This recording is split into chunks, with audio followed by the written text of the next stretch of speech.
ஆமா, இதையெல்லாம் அதுதான் மாற்ற முடியும். வேற எது மாற்ற முடியும்?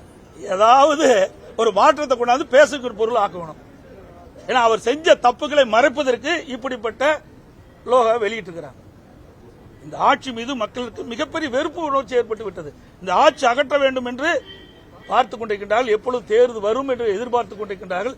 அதற்கு அந்த எதிர்ப்பை குறைப்ப, மக்களுடைய கொந்தளிப்பை குறைக்க, மக்கள் இருக்கின்ற கோபத்தை குறைக்க இன்றைய பட்ஜெட்ல புது புது அறிவிப்பை வெளியிட்டு சமாதானப்படுத்த பாக்குறாங்க. நிச்சயம் அது நடக்காது. முதல் முறையா பொருளாதார ஆய்வறிக்கையை அரசு வெளியிட்டிருக்கு. வளர்ச்சி 8% இருக்கு அப்படின்ற விஷயத்தெல்லாம் சொல்லியிருக்காங்க.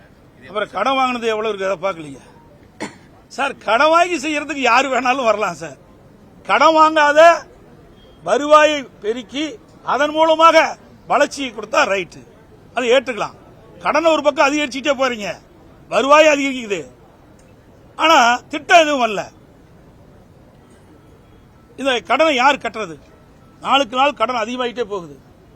கடன் வாங்கி தான் அரசாங்கம் நடத்த வேண்டிய சூழ்நிலைக்கு இந்த அரசாங்கம் தள்ளப்பட்டு விட்டது. கடன் வாங்கித்தான் சம்பளமே கொடுக்க முடியும், அரசு ஊழியருக்கு உண்டான சம்பளம் கொடுக்க முடியும். அதோட அறிவிக்கப்பட்ட திட்டங்கள், ஏற்கனவே நடைமுறை இருக்கிற திட்டங்கள் எல்லாத்துக்குமே கடன் வாங்கி தான் செயல்படுத்த முடியும். அவலநிலை இந்த ஆட்சியில் பார்க்கப்படுகிறது. ஒரே வரியில் சொல்லணும்னா, இந்த பட்ஜெட் வெற்று அறிவிப்பு விளம்பரத்திற்காக போடப்பட்ட பட்ஜெட்டாக தான் பார்க்கப்படும்.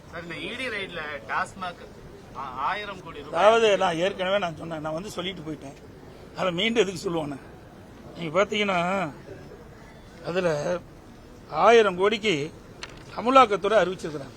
1000 கோடி ஊழல் முறைகேடுகள் நடைபெற்றதாக அமலாக்கத்துறையுடைய அறிவிப்பு. அதுல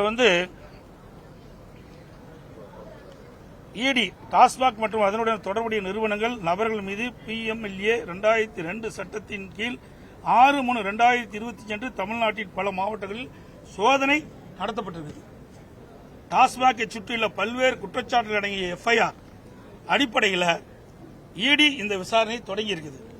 குற்றச்சாட்டுகள் MRP விட கூடுதலாக வசூலித்த டாஸ்மாக் கடைகள், உத்தியோகஸ்தர்களுக்கு மதுபான நிறுவனங்கள் வழங்கிய லஞ்சம், பணியிட மாற்றங்களுக்கு லஞ்சம், இதையெல்லாம் அவர்கள் கண்டுபிடிச்சதால் அறிவிப்பு வந்திருக்கிறது. சோதனையின் போது டாஸ்மாக் அலுவலகங்களில் பணியிட மாற்றங்கள், போக்குவரத்து டெண்டர்கள், பார் உரிமம் டெண்டர்கள், தனிப்பட்ட நிறுவனங்களுக்கு உளவுத்திறமை ஆணைகள் உள்ளிட்ட ஆவணங்கள் மீட்கப்பட்டிருக்கின்றன.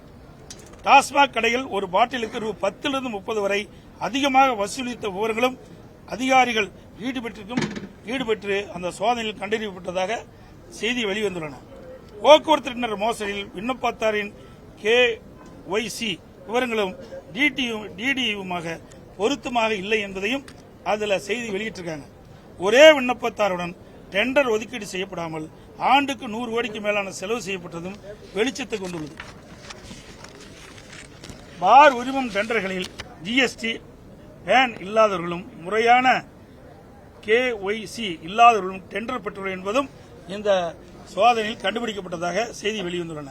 டாஸ்மாக் உயர் அதிகாரிகளும் மதுபான நிறுவனங்களும் நேரடி தொடர்பில் இருப்பதாகவும் அதிக உத்தரவுகளை பெற முயற்சிகள் மேற்கொள்ளப்பட்டதாகவும் இந்த சோதனை மூலம் உறுதி செய்யப்பட்டதாக செய்திகள் வெளிவந்துள்ளன.